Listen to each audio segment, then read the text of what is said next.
Hello, everyone. My name is Ray, and I'll be the chair for this round. I'm sorry for the delay. Are all the teams present?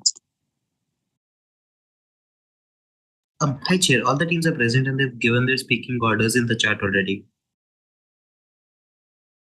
Okay, thank you very much. Please, my panelists and the trainee judge, can you introduce yourselves? Hello, everybody. My name is Aaryav, and so really looking forward to assisting this round. All the best for this motion. Thank you. Hello, this is my name is Ethel, and I'm the teacher of this round. Thank you. My name is Phong, and I'm trainee of this room. Thank you. Well, I can only see CG on the chat space. In case you sent before, please can you resend so I can see them?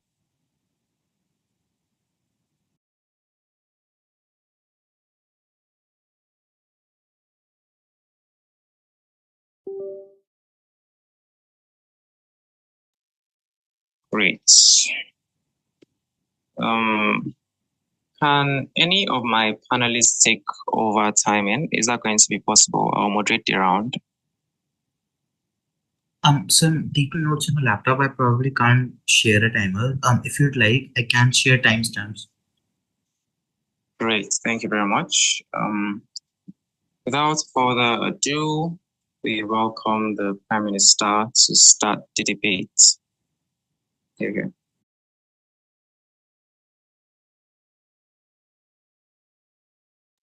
go. Yeah, am I clearly audible? Yes, you are. Okay. I'll take my POIs verbally. I won't look at the chat. Let me just set my time. Yeah. Starting in 3, 2, 1. When big children in small villages with no contacts or a way to climb the social ladder find their last option to ever break out the cycle of poverty, being education, which is now cut off because it is not rightfully given to them simply because the government failed to provide them with good quality teachers, we think it's time to bring about change and help those very people break out of cycles of poverty. Two things in this speech. Firstly, set up, secondly, two arguments. First, on the principle of duty of the government to provide education, and secondly, on how we provide better quality education and help break the cycle of bad teachers, bad students in rural areas. Then, onto our setup. What would this actually likely look like? It would look like audits of schools being done, whether they are private or public, seeing which teachers' classes are doing the best, taking recommendations, and then ensuring, and after that, ensuring that those teachers are then sent to like poorest performing public schools for a period of time. But secondly, notice that this is a continual cycle. That means after the set period of time has been served by that particular teacher in a certain school, another teacher who is also a top performing teacher is likely to take their place, providing good quality education in these poorer public schools. Note that the state is likely to pay the same salary as they were receiving previously to ensure that these teachers actually teach well and have an incentive to teach well.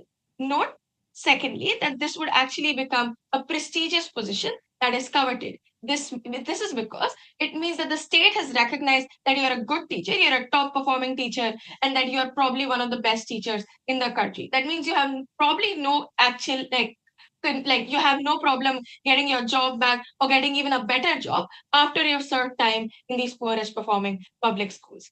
We can see that this might hurt the top performing schools a bit, considering they're losing their top performing teachers. But we do not care the point at which that smaller schools which do not have access to any good quality teachers have access to them in a continual cycle, considering that top performing schools can pay to get top performing teachers at any time they want. Note that these teachers who are top performing are also going to be teachers who probably really care about teaching, get a lot of meaning out of teaching, and therefore are going ahead and putting so much effort into teaching, making them the top performing teacher, right? This means even if they don't really like the place they have been sent to teach in the poorest performing public schools, they're likely to teach. They're not likely to drop their quality of teaching simply because of the fact that what they like is like the happiness or the meaning they get out of teaching, which they can get even in the poorest performing schools, and that too far more on our side, right? Considering these students are not that great, and helping them would bring a lot more meaning into these teachers' lives. On to our first argument then, on the principle of the duty of the government. Note that education is a right. It is provided in almost every single constitution in the world. The reason that public schools exist in the first place is because the government recognizes that education is a right, considering that in this world, the only way to climb up the social ladder to get any money at all, you have to have education. Poorest performing public schools are deprived of that right. These public schools are so bad because of the minimal funding they receive, or the fact they are so poor performing, they're so poor performing that they go ahead and not get any form of help or support from the government at all, right? Presumably, the way to solve this is to get teachers who are interested in teaching, who will go the extra mile to go ahead and help those children achieve what they want to. This means that on our side, we are far more likely to provide these children with the education they need and perform the duty of the government, considering it's the government who's going ahead and compelling these students compelling these teachers to go ahead and teach in these poor performing schools. Not why this is really important, because the only way for these people to climb the social ladder is often through things like education. This is because oftentimes they are either geographically cut off, as in they live in remote areas, or they're historically cut off because they are part of marginalized communities, or they're just simply socially cut off, considering they're like living in rural areas, they're not really part of urban life. Before moving on to my second argument, POI. Okay, so they might love teaching, but that can also exist in their own communities, and they don't probably love teaching more than they love their own themselves and to protect themselves and to prioritize themselves. It's unclear why they will go the massive mile and be happy in it. Okay, firstly, considering that they do get meaning out of teaching, it's actually still an incentive for them to teach well. And even if they love themselves more, they're still likely to put in some effort, which is more than anything that's been given to these schools in the first place, and is likely to bring about some like benefit. And secondly, considering they do love themselves and they're getting the same salary out of this, and they're getting the prestigious position of them being a top performing teacher, they're far more likely to do this like well, or they're far likely to do this in a way that will actually help them, because considering this is still a teaching job, they're still likely to get things like promotions to the head teacher or whatever. They're still likely to work better simply to show they're consistently a top performing teacher to get a job later in life, right? But then, secondly, onto our argument on how this helps break the cycle of bad teachers, bad students. The problem is, in poorer areas, you don't get funding. This means that they don't show results. But also, they don't have large voting powers or like sway within governments to actually get that funding in any other manner, right? This means that oftentimes, because there is less funding, because there is less care from the government to these schools, they don't actually get the results, they don't actually show the results they should. But secondly, this means less teachers want to teach here, considering the fact there are lesser good results due to a multitude of factors that might not even be related to the government providing them funding. Things like poverty, less access to internet or books, or simply less literacy within their family who can help them out with their education. This means that the impact is that it becomes a cycle of low performance. That this becomes a cycle of low performance, wherein you get bad quality education, you can never break out of this cycle. Bad quality education, bad quality teachers, and you can never break out of this cycle unless and until you get like best performing teachers to come teach here. On our side, we are better in the long term, because firstly, teachers who get meaning out of teaching, even if it's like 1 in 10 teachers who value the meaning they get out of teaching more, they're likely to stay in that school and bring about change. But secondly, they bring about new ways of teaching into the school, which will be adopted by the school long after they're gone. And thirdly, just simply because of the fact that they taught these students for like 2 months, it's likely they increase their interest in the subject or provide some form of basic understanding, which can help these students learn in the future. Proud to propose.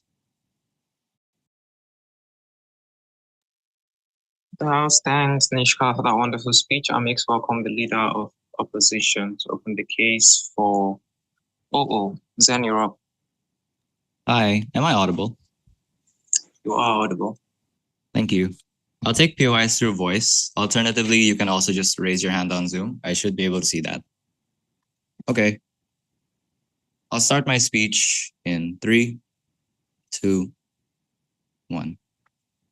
This policy is just outright bad. You solve nothing, you overwork teachers and worsen the school's condition further. The only setup I will bring in this debate is a burden push on government side. It is that this has to be a long period of time. And this is because debate-wise, it's the prerequisite to unlocking any impact on government, but analysis-wise, it's 3 levels. 1, that education just takes so much time for it to take effect. That 2, you need consistent teaching to change these things. But 3, curriculum changes and admin changes often take intense amounts of time that just mean that you 1, lock teachers for years without recompense, but 2, force teachers to live in these areas with no agency of their own. First argument, why are these teachers going to be ineffective in the first place? And I want to note this response to the broad argument that comes from government on teachers being of still high quality and being able to help students. I want to note on framing that the reason why top teachers are good isn't just their smarts nor their accolades, but it's 3 things. 1, it's that they've built rapport with teachers and students that made it so that they're far more effective in being able to get them to be motivated to study. Secondly, is that you understand the needs of students well, and you can situate the context of not just your curriculum, but the ways in which you teach so that you're effective. But 3, it's that you have the resources in the first place to maximize these things, facilities, equipment, and whatnot that make it so that your teaching is not just of the highest quality, but you can maximize your smarts in the first place. The impact on this is that you take these things out of the picture when you move teachers to the poorest areas. It is either 2 ways that manifest on government. 1, you need to extend longer periods of time for these teachers, locking them even more into the loss of agency that exists on their side. Or secondly, that there's little change that they're actually able to enact in the limited time frame you give them, and that in and of itself proves that teachers are ineffective in being able to help these systems. Teachers are ineffective in 2 specific ways. The first is in helping students. I want to note that just because of no resources, things like huge class sizes, so they can't help the most distressed students, or just that it's outright hard to manage, often means that they're unable to help students to the same extent that government asserts. But secondly, it's not just that. Oftentimes, the poorest regions where rural schools are not opted into are places like indigenous places in the Philippines or maybe in Southeast Asian countries. It's ghetto areas in the US. And oftentimes, there are many different aspects that make it much harder for you to be effective in your teaching. It's language barriers, it's culture, it's you being able to understand how to get people to be motivated to learn in the first place, their needs, their priorities, and what the situation calls for that you don't understand when you just arbitrarily move the most suburban teachers who are likely to be in Harvard into these areas in the first place. They just can't speak to these people. They just can't appeal to their culture. And that in and of itself means they can't teach it effectively in the first place. The second thing I want to explain is just that you teach other teachers that the second thing that's ineffective is just teaching other teachers and admin. The first reason why you can't change the admin is just that you don't have the time to do so. You're already stressed and overworked with helping your students. There's just no capacity for you to do this. Secondly, you already structurally have little say as an individual teacher. There's no mechanism to prove from government as to why you can change the admin. But lastly, you just don't have time lengthwise. Maybe it's a couple of years. That probably isn't enough time to change the entire schooling system. The weighing on this is important. Maybe government is right. They do love teaching, but they can't do it well, and that's why it's terrible. The second argument I will run is just why it's bad for teachers. The framing for this is that often top performing teachers have selfish interests. It's their own expectation to do well. It's that they want to have access and agency to opportunities, and that's why they spent 4 more years studying to get a doctorate degree to teach in higher performing schools. It's that they need to recuperate funding because sometimes these teachers aren't funded in the first place to get higher levels of education. This is terrible, not only when you lock out their agency, but also their inability to access these things. I'll take you after this argument. 2 things that's bad. 1, it's demoralizing and you encourage brain rot to these teachers. The first level is that you move these teachers to terrible contexts. Again, it's large class sizes, it's bad materials that in and of itself mean, 1, if these teachers did love teaching, that they couldn't do it well and that's why they'll be demoralized because they'll be seen as ineffective themselves. But secondly, that they themselves have selfish interests that aren't necessarily met by these things. They have an expectation to do well. They want to get as much money as possible. They've built up years and rapport with the academe, building up to tenure just for them to get the highest level of this, just to be sent to the most rural areas where they can't get any means of reputation, where they can't get any means of rapport. This is just terrible for you, not just on an individual level, but also on the same mechanism that government tries and argues. But secondly, they don't have a mechanism to explain how this will take place. What we presume on their side is that teachers in poor areas will just feel betrayed. And often that's because you have to end up firing these people. Maybe because these schools can't fund more teachers. Maybe because the schools can't provide more accommodations for teachers. The problem is that the people that served in these areas because they love these areas, because they felt that they could make the most impact in these areas, are often the ones who are forgone, or the ones who you fire, or therefore seen as useless, and therefore you make the culture even worse for these areas because they themselves don't want to opt into these schools when they just might be fired. But secondly, it's the overall deterrence for the profession in general. The framing of this is clear. Teachers just won't opt into it. There's two levels to this. One, it's that teachers just usually won't want to be the best. Just because they don't see any benefit to this, they'll be sent for years on end into a like ghetto area where they themselves can't be able to maximize their profits or be able to actually get rapport with tenure or get like reputation. But secondly, that all teachers now see the profession as exploitative. It removes the narrative of value for teachers because you see them as just pawns for the government to allocate in certain areas regardless of what they want and who they believe in. The impact of this is clear. It's just less people becoming teachers in general, but also that people actively try to be mid. They don't pursue higher levels of education. They don't maximize their tenure. They don't become the best teachers because they don't want to. I'll take the POI. Even if we accept the entire case you say, we still have the minimal benefits on our side of good teachers going to rural areas. Whereas currently there are no good teachers actually wanting to teach in rural areas. Still on our side, we have those benefits. Let's weigh this out. Third argument, why is this bad for schools? I want to note the framing. They got the problem wrong. What schools in the poorest regions need is not the best teachers, but it's funding. It's funding to pay teachers well, to give supplies to schools and renovate facilities, to restore trust in the system when the school is seen as a waste of time. What you do on government side is the loss of incentive to continue significant funding. It is that governments won't invest more money at best, but at worst they will pool funding. There's two reasons for this. One, it's expensive already to start this. It's monitoring, it's transfers, it's accommodation that pools funding from facility improvements. It's billions of dollars or tens of millions that you take away from the public schooling system. But secondly, it's optically just hard to convince people that you need to increase funding. You say that teachers should take the load, that even the best teachers can't fix these things. And on the way up, this is important because even if you prove that teachers can make a minimal change, what you do is ruin the school system in the future. You make it hard for governments to invest in you. You make it hard for people to invest in facilities, improving them in the first place. And at the point of which that's true, the change on our side is massive because you're able to fix the school system in general, to hire more teachers, to fix the curriculum. And at that point, it's just weighing out and beating out government on their best case. All of these reasons prove we win this debate. Opposition. Thank you, Jan, for that wonderful speech. We make welcome the Deputy Prime Minister to consider the case for OG, Adyant. Just 15 seconds, please, to organize my notes. You're audible. Yep, just 10 seconds.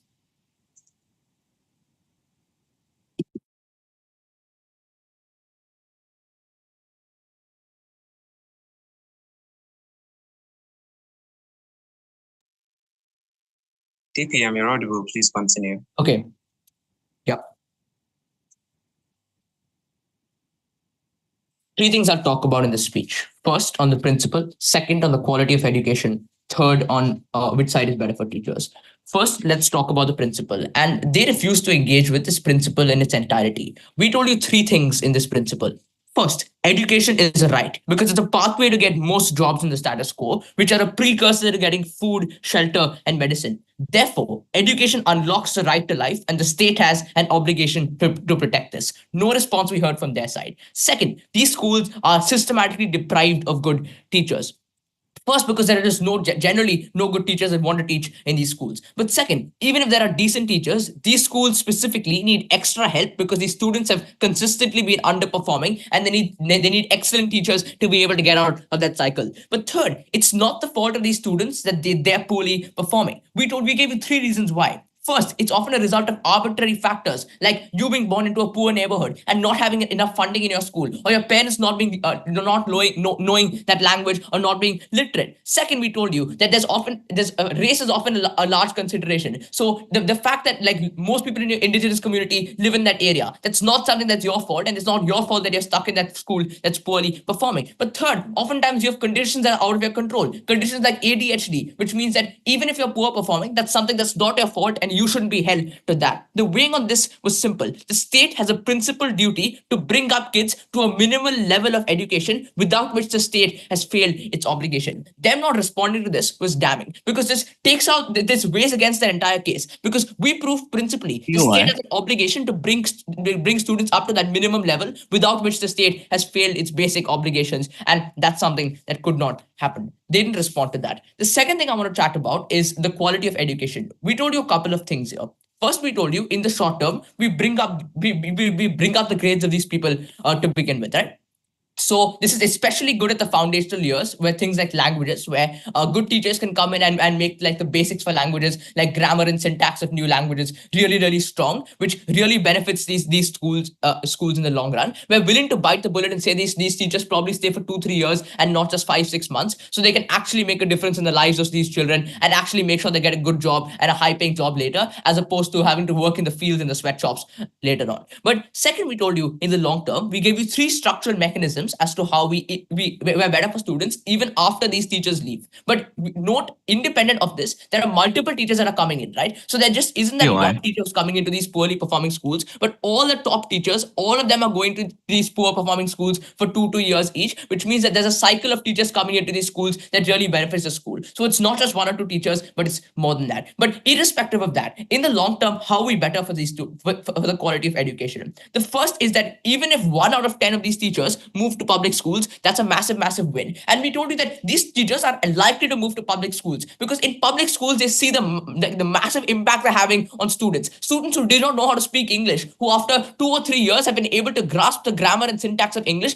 only because that teacher has been able to be there. So when they're seeing the massive benefit on the lives of these children and how these teachers are transforming the lives of these children, presumably they want to give more back to society. And we told you crucially, teachers get meaning out of doing their jobs. And this is exacerbated by the claims Wano makes, right? Because they say that teachers spend extra time doing 4 years extra doing a PhD just so they can teach at a high level, where they could have become a doctor instead or a lawyer instead by devoting that time to law or a degree in medicine. Instead, they chose teaching. So obviously teaching means something to them. They obviously get some meaning from teaching and obviously get something from being able to give back to children. Obviously, they want to make the maximum impact possible in the lives of children, and this is the place they're able to do that. Second, you get new techniques to the school, and this was completely unresponded to by them. Things like being able to implement projects that don't require massive amounts of funding, but you can still do as teachers on our side. Things like having more discussion and less learning from textbooks that makes learning more engaging. These techniques don't crucially require funding and labs to be able to make these subjects engaging. These can happen independent of that. But third, you have an increase in interest in the subject. So even if after this teacher leaves, you have like a series of bad teachers, you still know that there's so much more to the subject than that boring teacher makes it seem like. So physics is really interesting because you have that one good physics teacher who taught you for 2 years. So these sorts of things happen, and in the long-term, education is far better. The alternative is on their side is no teachers want to teach in these schools because of low funding to these schools and very low salaries that they're getting. We take care of both of that. But the impacts on their side are massive. First, that parents end up pulling their kids out of school when they don't see their kids are getting any benefit from going to school. That means that they pull their kids out of school, work them in the fields or the sweatshops. They think they'll anyways earn more money there. But second, the stark racial gaps that currently exist in most societies across the world continue to exist. There's no upliftment. Before chatting about what they said, I'll take a BOI. So it's unclear why this is going to happen, given that you don't prove explicitly why they're able to uplift the entire system. At best, they can try to talk to other teachers, but they don't have the resources to do so, or the fact they're so overburdened they don't think about these things at all. See, they don't have to uplift the entire system, right? What we're saying is, even if these teachers come, their method of teaching is like by using projects, for example, or by discussing more than using textbooks, or they're like at the very least, they're very, very well versed in that subject. So just the students being able to listen to lectures of people who are really, really well versed in the subject, who can answer doubts effectively instead of the other incompetent teachers that currently existed in these poorly performing schools, that in and of itself is a massive benefit. So we don't have to reform the entire system overnight, but these small, small changes are also things that crucially impact the lives of people who did not have any alternative otherwise. What did they tell you? First, they tell you on the rapport with students, and you can understand students these teachers can understand students in urban areas. Two responses. First, these skills are not inherent to the schools in urban and suburban areas, but these skills are inherent to teachers of the schools. The teachers are very understanding and are able to build a rapport with students. But second, on cultural similarity, I just think that this is just a model quibble, right? Because you can obviously send teachers to places that are culturally similar. So obviously, if there's a teacher from an indigenous tribe, you can send that person to an indigenous tribe, and a school that has a majority of those sorts of students, because they can empathize and sympathize with those sorts of students. Second, on resources. First, the government can obviously give resources to incentivize teachers to continue going to these schools. But second, even without resources, there are still lots of benefits. Third, on funding. First, good teachers is a precursor to funding, insofar as even if you have excellent chemistry labs and no teachers to teach, that's a problem. But second, funding is not happening anyways because it's extremely difficult to convince taxpayers to give funding. So I don't see where they're getting funding from. The weighing on this is simple. Even if there's some benefit and 10 people in these schools get a job and not the entire school, that's still a massive benefit on our side. That entire case was mitigatory at best. Lastly, on teachers, I think we're far better for teachers because teachers get meaning from these jobs, and that's something they had to understand. They're not demoralized because you see massive improvements, and there's a large scope of improvement. These massive improvements give you lots of moral, and for all of these reasons, extremely proud to propose.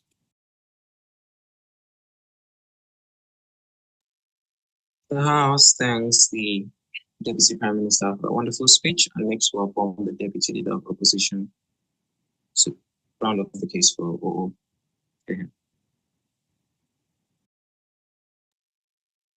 All right. I presume I'm audible and visible. You move the mic. Okay. Yes, I you presume are. I'm audible and visible. All right. Audible, sir. Anyone in chat, don't verbally interrupt.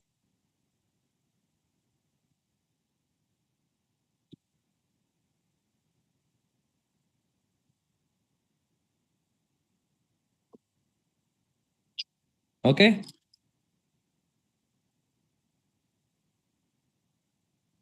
All right. POIs in chat. Starting my speech in 3, 2, 1. There are two win conditions clearly for opening opposition. The first thing we will prove is that these schools are simply worse off and get marginal, if no benefit, not worth the trade-off when these teachers go there. And secondly, we will explain is structures change to support these low-performing schools worse off on their side, and it is better if we don't have this policy at all. The first thing we'll talk about is if these schools get better off. The first thing I want to wash out from opening government is this very weak principle that they have, that the state has an obligation, and DPM tries to waste this as the most important thing in the world because principle, guys, we have to appeal to the principle. Firstly, principles only work if they lead to good outcomes. And I'm so tired of this in debate. There are no principles of obligation that win debates if you don't explain what is obligation and what states do as a process of your argument will lead to good outcomes. Let's say that the state has an obligation to protect me, so they kill the rest of my family because I think they will do that. And that doesn't lead to a good outcome. It makes me far more unhappy. So obviously there are no absolute principles. So you'll have to prove the good outcome on your side, which means you cannot outweigh this debate. You cannot say this happens magically. Secondly, we can still fulfill the state obligation for the third argument that Zen explains. There are many incentives for states to invest in these areas. Many public school teachers already exist there in the help of these students. You had to explain why your policy isn't net negative in the first place for you to get that principle at all. On weighing, one, their principle has no weight in this debate. They had to prove an outcome. Their structural reasons are simply unlikely. I'll prove them later. But secondly, even if the principle does exist, we fulfill it more under our side, which is why you have to credit the principle for us for the second argument I'll explain later. The second thing they say is, now at least you get the students there, at least teachers there, and that's the marginal benefit. Firstly, I want to note, and just very clearly on vibes, right? PM literally concedes to the POI that's very marginal benefit, which means it's probably unlikely they are confident in their case or that they know that their benefit is marginal. So I just want you to observe that when you evaluate their case. The second thing to observe is that, well, at least PM and DPM say, now these teachers can at least help these schools, even if they aren't as efficient as before, at least they are now good teachers that are put in these areas.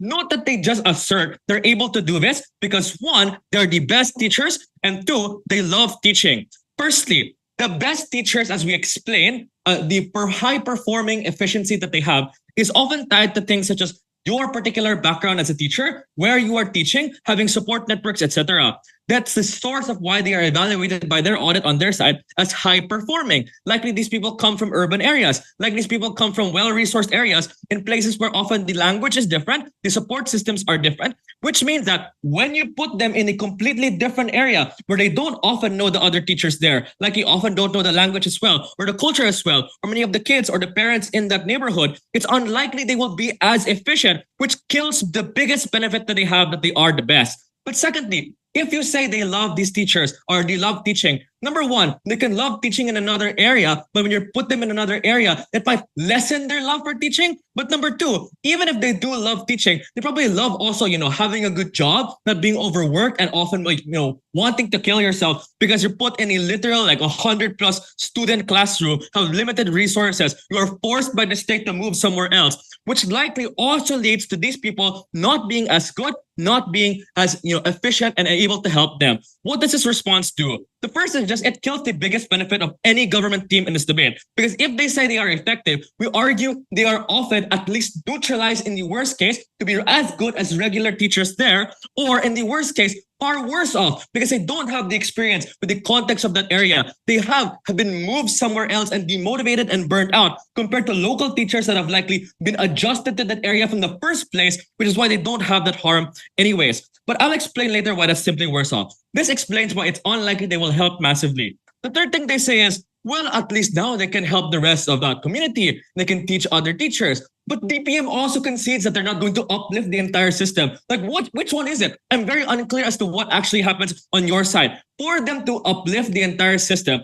they have to teach all of these magical new teachings, which, by the way, I'm unclear as to why teaching the most Harvard level education to an average public school is the most important thing, or to adjusted curricula. Probably have regular curricula, guys. What's lacking is resources. What's lacking is support systems for these particular schools, which don't get magically imported when you import a teacher. Note, one, even if they could teach other teachers, they're incredibly burnt out, which means that they're unlikely to be able to have so much time. If they will, you're making the burnout far more likely on their side if you assume this benefit exists, which kills all of their benefits even more. But secondly, they can't uplift the rest of the school because you literally take them out after 3 to 5 years and you replace it with another teacher. So no, the turnover effects aren't happening because there's no stability on their side. We told you far more structural reasons for why the trade-off is not worth it. The fact that often turnover happens and disrupts communities. These people are not able to help them. And local teachers are disrupted. It's the fact that networks of support in these areas are simply disrupted, which means the trade-off is simply not worth it. On weighing, how should you weigh this? Firstly, it affects majority of these schools. And I want to note, it's not just the teachers that are important. It's the entire teaching culture. If the perception is that teaching is no longer a respected position where your agency and your ability to progress in that career is respected, less people opt in, which is on weighing the biggest impact in this debate. It's less people opting in and trying to do good, which is affecting the entire public school system and the way of life of teachers. But secondly, it operates in the worst case. They assume the worst case with OG. They had to take the worst case benefits. They don't. The worst case is that they cannot help them because it's unlikely that they're magically good people that will always face and wither the consequences. Before I go on to why it's worse for low-performing schools, PY. Even if teachers want to reach the top, and despite getting meaning from teaching are as self-centered as you say, every top-performing teacher is set back for 2 years. So if becoming principal was your ambition, you can still do that to an equal extent. Your case is mitigatory at best. Please engage.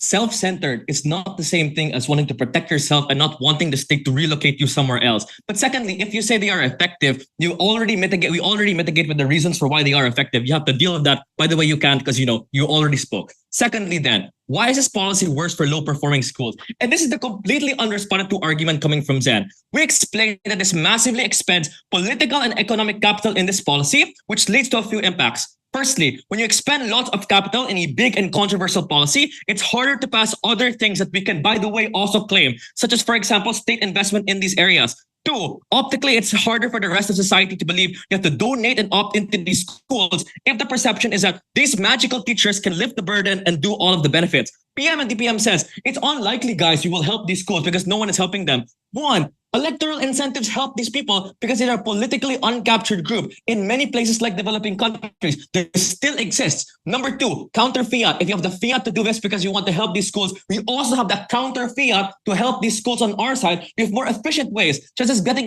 better infrastructure, more funding, better teachers, or other things in the networks that exist already. But number three, it's just that we are more likely to do it because we don't perceive it as non-problem versus on your side, you shift the Overton window, which is no longer seen as a problem. On weighing, this is the biggest impact as well in the debate because it assumes the worst case of states. For those reasons, then propose.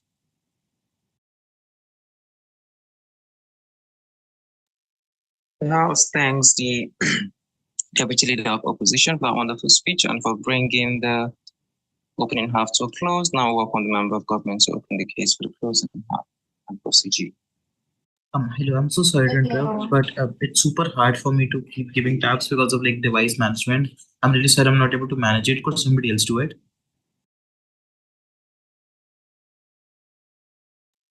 I didn't hear you. Can you repeat yourself, please? Yeah, it's super hard for me to manage giving timestamps because I'm taking notes in the device laptop and I have to like check timer by switching tabs and stuff. So I'm sort of missing them and being late sometimes. Is it okay if somebody else takes that duty because it's really, really inconvenient for me to do so? Okay, I can do the timing. Thank you so much. I'm sorry for the interruption. Of course, thank you very much. Member of Government, please.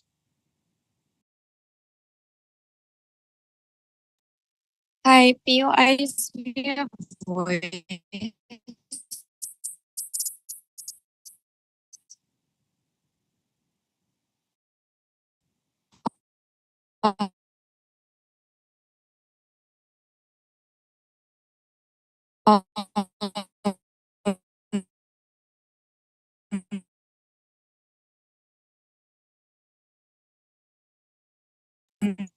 Government, your network is lagging bad.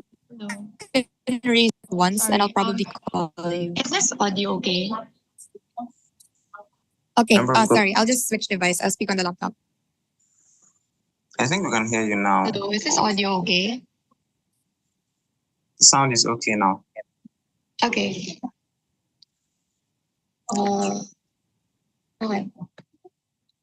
Starting in 3, 2, 1. Redistribution democratizes education. The problem with this opposition team is they run a completely negative case, then gives you 3 reasons why teachers will be inefficient and 3 additional ways how the inefficiency will manifest. But at best, they wash this debate because they only prove why change might not occur on our side, but they have no solution at all to all of the problems that government pushes. Opposition cannot just assert that they can claim state intervention or state investment as the comparative. I'm going to show you later why structurally that is not going to happen. But the first thing I want to clarify is that redistribution, by the way, does not include firing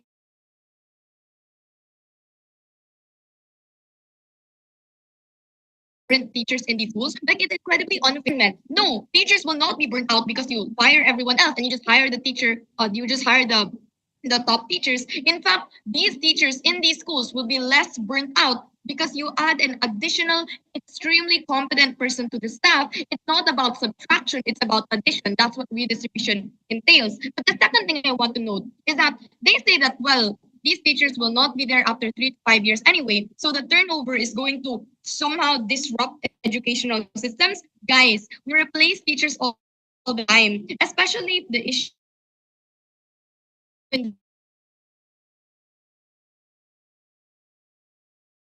are things like literacy rates, which are usually problem 5 years, even without this policy. So I'm unclear what kind of disruption is going to happen, even if we're talking at the collegiate level on, like, for example, university professors, they also get replaced or they just move schools after a few years. So I'm unsure why this disruption is necessarily bad. Those responses already take out the entirety of opposition's case on making public schools worse. The last thing I'm going to respond to is their case on the principle, which is their only standing harm in this debate.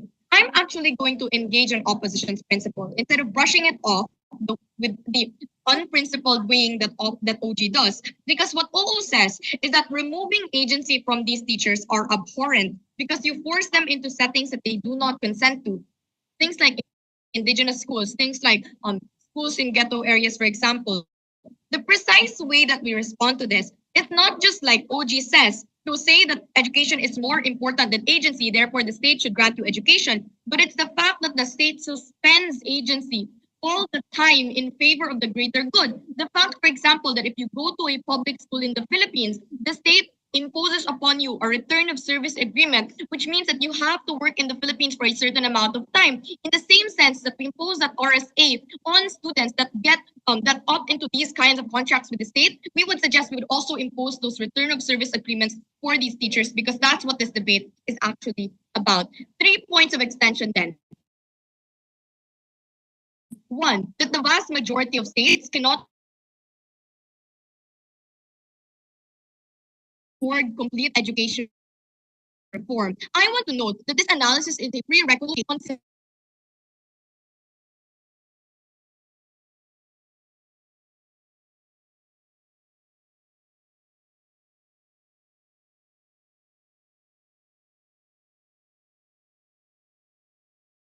because we're actually going to explain why the site continue and are going to exist. I want to look at for most states like the Philippines, like India, even the US, that's simply not possible because it's extremely expensive. In terms of infrastructure, you have to massively invest into classrooms, into facilities like Zen and Gelo say. They don't prove where that money comes from, but it's also the fact that a lot of these communities simply don't have exposure to good teachers because a lot of the teachers in these rural communities are overworked and underpaid. Therefore, they don't have the time to care about these students in the way that these top performing teachers do. That's why it's important that you put teachers who care into these communities. The reason why these teachers are good are not just because of the fact that they're smart, and I agree with Zen on that, but it's also just not the fact that they have access to good facilities. It's about the fact that they follow up on their students, whether or not these students are able to understand the previous discussion, whether or not these students need more help. And these are the kinds of improved educational communities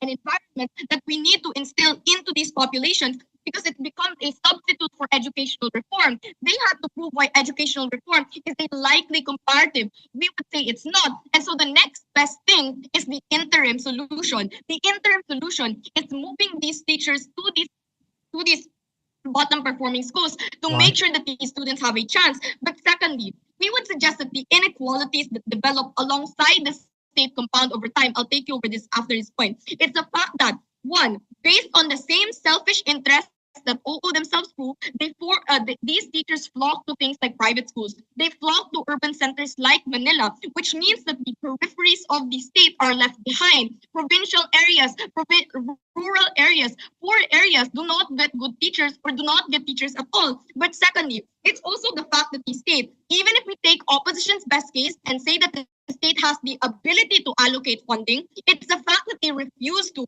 because they do not see the value of allocating funding when only half of these kids can read. There's no political will to enforce OO's comparative absent redistribution, which means that we are also the prerequisite to OO's case on funding, because it's only when these literacy rates get better, only when these schools' performance get better, will the state allocate funding to these people. Before 6 POI, go.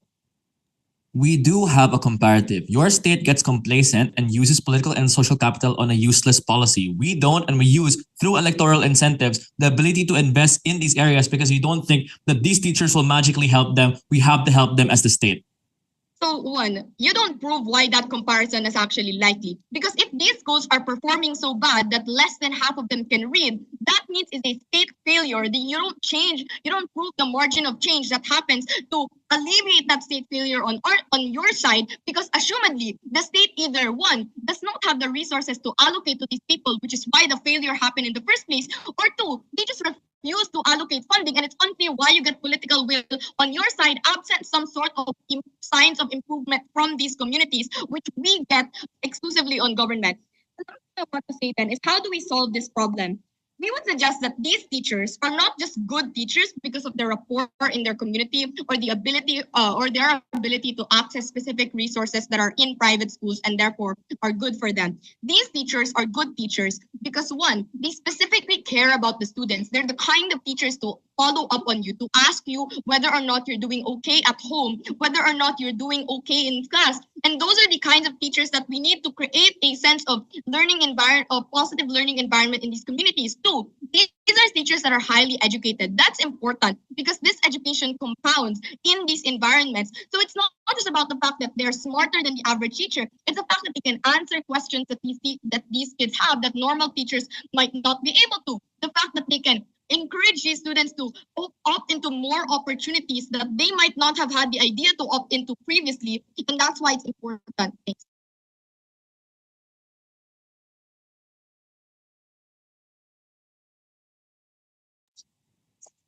The House thanks the member of government for the wonderful speech, and next welcome the member of opposition to open the case for CEO. Hi, am I audible? Very audible. Okay, say POIs out loud, verbally. I will not be looking at my laptop. Okay, I will begin in 3, 2, 1. I have identified two main clashes in today's debate. The first one being education is a right, but our side agrees that it is a right, but so is being able to choose the environment that you are in. Forcing teachers to be in an environment that they have never been in before or not used to is going to burden them in a lot of different ways. Firstly, the burden on them will have a large difference on the outcome of the education. It's going to also affect the way that the students will be learning. As you can tell, when you're in class, if the teachers are mentally more stable, they'll be able to teach on a wider range, in a better way. They'll be able to connect with the students better. Another point is that there is going to be an increase of working load on the teachers because they'll be needing to put in more time to be able to get used to such a new environment and being able to build a new system that can be effective to these students. There's going to be a huge emotional strain on these teachers, and thus, as I've mentioned, will affect the teaching. Besides that, personal development is a really important thing for teachers. For example, teachers usually want to get better day by day. Teachers have high expectations on themselves. They want to get better. They want to increase their opportunities as well. But being put in a location or in an area, an environment where you're not able to improve is only going to make more emotional strain and affect the teacher's professional growth. The second clash I have identified is that impact is low versus impact is high. Proposing has continued to say that impact will be higher as students will learn and they'll be able to learn even if it's from simple teachings. But have they realized that if it's simple teachings like grammar, then what is the point of getting a top performing teacher when any teacher can teach that? You can get it off of YouTube. Another point is that you have to be able to connect with the students. If you look at schools, top performing schools right now, you can tell that the teachers have a close bond with their students. They are able to figure out when students are daydreaming for a personal reason or when students are active in class. They are able to communicate with them and truly connect, and that increases the ability for students to absorb information. But if you put a teacher in a new location and they don't know any of the students there, and you expect them to leave after a certain amount of time, when are they supposed to connect with the students? When are they going to build that interpersonal connection that really increases students' abilities to learn?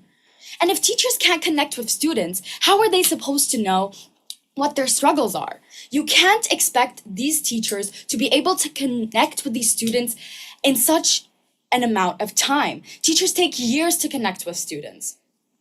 Besides that, the root cause of the proposing side has stated that this would decrease poverty or at some point break the cycle of poverty. But have you failed to realize that poverty is an issue with a lot of complexities? You can't automatically get better or solve poverty within a few days with a really good teacher. No, it is a lot more complex than that. You will need more funding, which is a huge issue that you guys have failed to understand. Top performing teachers work in an environment with a lot of resources, whether that be computers or the digital screens or even more access to a library. Teachers have an environment that they are used to working in, and that is how they built their top performing abilities. It is based off of the resources, their top performing teaching system. You can't expect them to be put in an environment and still teach in such a way when they don't have the facilities and the resources that they've had before. Thus, it'll just be a waste of students' times and teachers' time. Another point is that they have also failed to realize that lower performing teachers can be better, but you are taking away a chance to give them more opportunities to teach and thus getting better. If you are giving all the working jobs to the high performing teachers, you also have to think of the teachers that you have in your side. Another important point is that education is simply a choice. You can't expect that these students are willing to be taught by such high-performing teachers. Besides, these teachers are teaching at such a high rate, which is why they're called top-performing teachers. Are you truly expecting students in a low environment to understand what is going on quickly? It is going to take time and a lot of effort, but the effort is going to only burden the teacher, as I have mentioned multiple times. You have to think of the teachers because the teachers are doing it all. If the teachers are under immense stress, then there is no reason for this because they won't be able to teach at a top performing way. That is all, and we are proud to oppose. Thank you. Thank you very much, Manar, for that wonderful speech.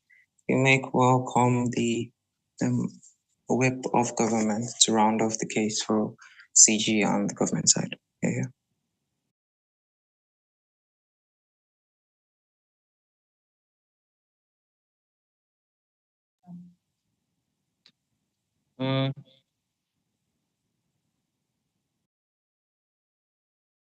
Here. Hi. I'll just speak on my phone. So I'll take POIs through chat. So you can just type it. Yeah.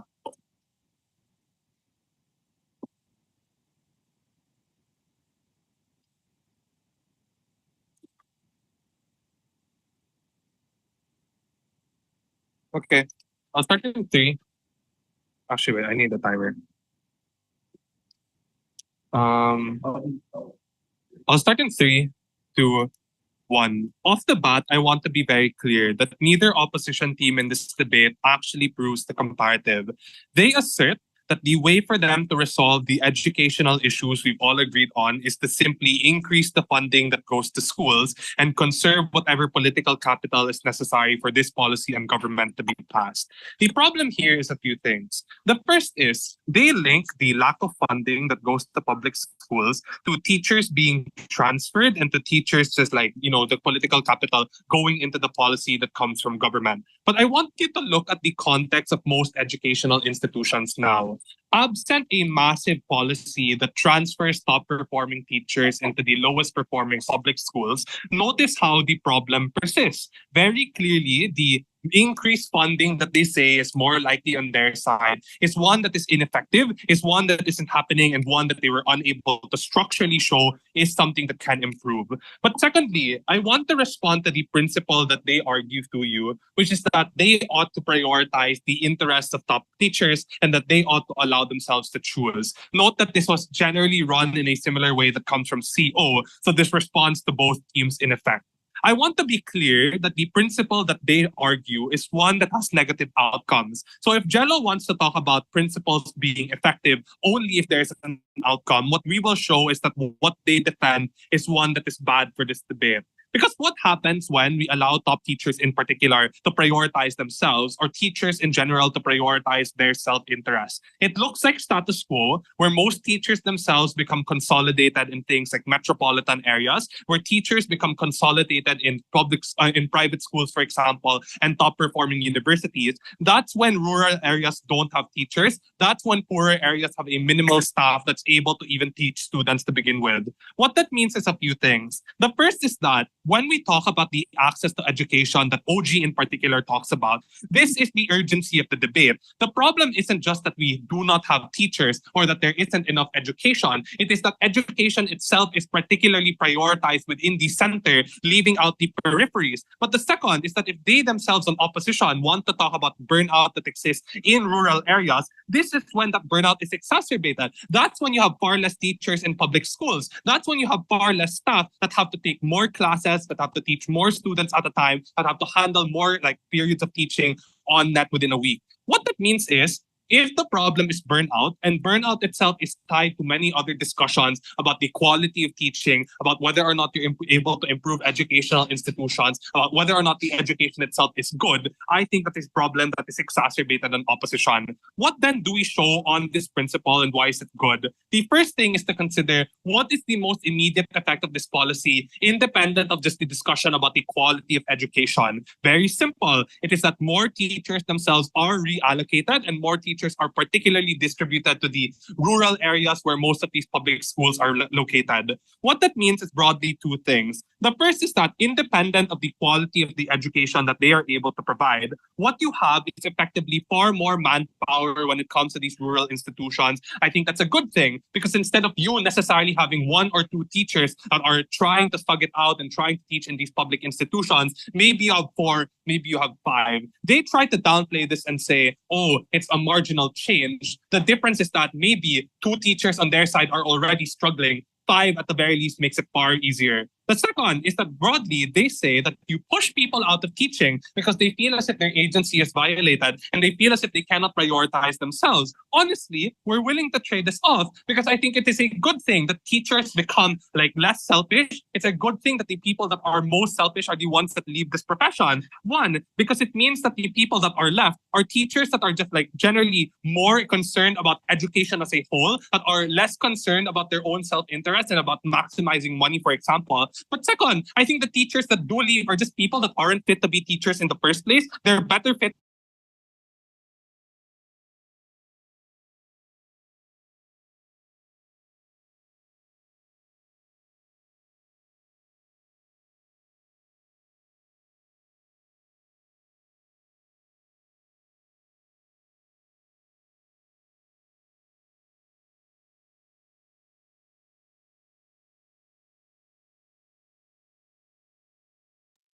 Yeah, I think they've cut out for me to chair. Oh, I was worried for a bit. Hello, I was from sorry, are we still heard? Is the government wave still on this call? Yes, we're in the call. Are you ready to continue? Sorry, so what time do I have left? The chair time. Okay. I think you maybe left 3 minutes. Oh, sorry. Sorry, what was that? You still have 3 minutes. 3 minutes? Yeah, right now time is 4 minutes, so you still have 3 minutes. All right.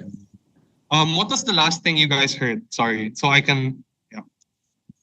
You were making an analysis on how it's a worthy trade-off in the instance where we let go of teachers who are selfish. Okay. I'll start in 3, 2, 1. So really quickly, they say that we push teachers to leave because they feel as if their agency cannot be prioritized. We're willing to trade off these teachers for 2 reasons. The first is, broadly, the ones that are going to leave are the ones that are most selfish. We say that they aren't fit to be teachers anyway. Oh, hold on. Oh, sorry. Yeah. I'll just continue. So I'll start in 3, 2, 1. So we're willing to trade them off very simply because these are people that are not fit to be teachers. They're incredibly selfish. They're less concerned about the actual education of their students. And oftentimes they are the minority of people that are so self-interested that they leave just because this agency is violated. But oftentimes most teachers accept that the pay is low and accept that like the conditions aren't necessarily the best for themselves. But second, we think that the teachers that are left are the teachers that care, are the teachers that give a damn about education, and I think that's a good thing. I want to illustrate the reasons that they have on why the teaching on our side is supposedly ineffective. They say cultural barriers, burnout, and a lack of experience. Notice how these are things that are inherent to things like public schools, for example, which means that, one, no amount of additional funding necessarily fixes a lot of these problems that they push onto us. But two, we showed you that these are far worse for the teachers on their side, especially since the best case of reform that they argue is one that takes long, and what that means is that you leave these teachers to still teach in that interim, and I think that is a damaged education. Firstly, on burnout, look at the comparative. It is very simple. There are just far less teachers on their side, whereas we supplement the lack of manpower to a far greater extent on our side. I think that's a good thing for resolving burnout. Secondly, they talk about cultural barriers. I think cultural barriers are actually far worse for teachers because that means they are the most immersed in the racial tensions and the violence and the gang violence that exists within these communities, as opposed to a teacher outside of these communities being independent and not taking sides when it comes to their students. But thirdly, when it comes to a lack of experience, I think when we don't just fire these teachers in general, you're still able to access a lot of the experience that they have. But sure, I'll take the POI.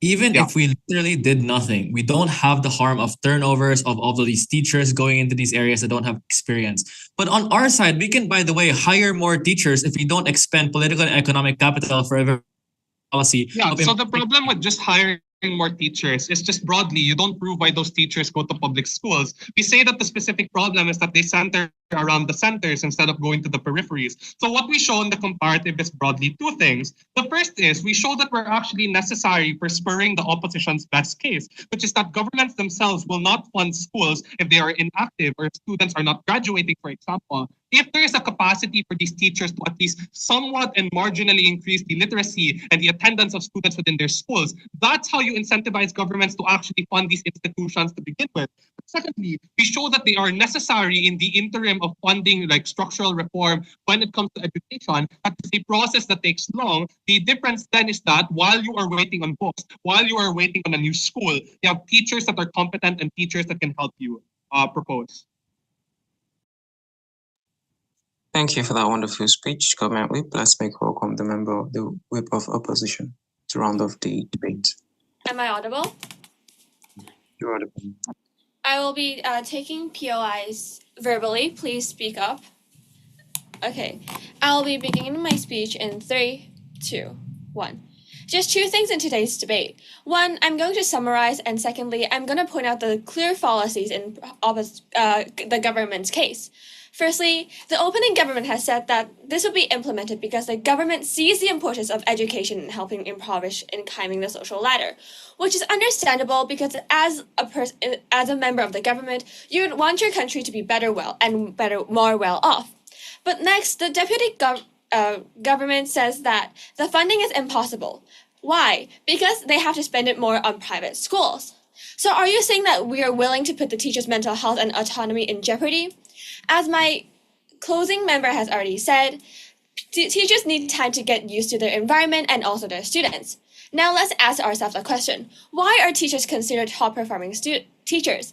Well, because they know that what their students need and they have the facility to do so. To tackle the first problem, do you think that a teacher can get used to the environment and also all of the teachers and students in the whole class? You can't do that. Even a top-performing teacher can't do that in a school. So why are you saying that they can do this in rural areas and ghetto areas, as our members have already said? Secondly, teachers teach good because they have the technology, like labs or textbooks and stuff. But how are you going to access this in a place where they are struggling to manage their own life? Are you saying that teachers should pay this out of their own pocket? How would this be possible if they're not doing this already in their own schools? Next, the opening government's best case scenarios is for some students to be able to absorb the information that the teachers are teaching. However, as we would like to add on, The students are only good because of their attitude. If you're forcing someone who doesn't have the exposure to these stuff to learn because there's a good teacher, that's not possible because firstly, what are you supposed to do when suddenly you're faced with a better teacher that teaches in a better school? Understandably, you'd feel very nervous and you wouldn't know what to do. Well, not because of the environment, because you want to live up to their expectations, which is not possible if you're not having the same fundamental basis that you need for a good education: the environment, the technology, and the funding. Secondly, they fail to see that opposition has said time and time again that teachers are only good because they engage. As I've already said, and I'd like to add on, why are teachers good? Firstly, they understand what their students need. In a school that has a smaller class, typically in private schools, they can have a one-on-one interaction and connection with their students. But they can't do this in another school because of their environment. As we have said, what are they going to do in a large classroom? Secondly, about climbing the poverty ladder, what are you going to do after school? Okay, we get it. You have good teachers. But after that, are you suddenly going to be rich? As a student in a rural area, you generally do not have the opportunity to earn money. So are you expecting them to work aside of being a student and go out to a better off country to work? Teachers are good because they can cultivate our education. Yes, I get that. But this doesn't automatically give you opportunities. For opportunities, you need to have a good family, good support system, and also a good education that cannot be provided by teachers in such a short amount of time. The open government is also not solving the root cause of poor education, the lack of funding. Yes, you've said that this is a lack of funding because the government wants to spend more on other schools. But are you saying that it's worth risking the teachers for this? As our opposition members have already said, teachers want to be in good schools. They study for PhDs, spend their own money on their own education just to get to these schools. Are you saying that we should put a stop to their development just because of these members? No, I do not believe so. If you're putting them there, you're inhibiting their ability to learn and be a better teacher for their own schools. So why are we supposed to stop this for the teachers, and why don't we train the teachers in these poor performing schools? This is the end, and we're proud to oppose. Thank you. The House thanks the Whip of Opposition for a wonderful speech and welcomes everybody to the end of the round. I am unsure where the deliberations are to hold. Is it on this call? Yep, deliberation on Discord. Debaters, please stay in the room. Thank you. Where is the deliberation meant to hold? Sorry. Sorry, come again? Where is the deliberation meant to hold? Just use